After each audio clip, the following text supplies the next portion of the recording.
Isang mapagpalang araw naman mga idol, welcome again sa ating episode ng Moto Features. At ang ibibida nating mga motor, syempre, dito tayo sa Mitsubishi Santa Cruz branch. So mag-check tayo ng presyo nila. Updated natin October 1, 2025 mga idol. Ayan. So maluwag sila dito, dami na release eh. Okay? So tingnan natin kung sulit ba ang presyo batay sa kanilang abilidad.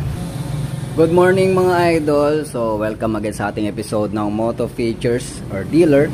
So dito tayo ngayon sa Mitsubishi branch Santa Cruz, Zambales. So mag-check tayo ng motor, no, ng mga available dito. So makikita natin maluwag na ngayon ang area nila kasi sabi ng branch head dito or area manager dito na si Sir Moriano, shoutout nga pala sa mga may stock dito na maraming na-produce sila this September. Ito naman is October.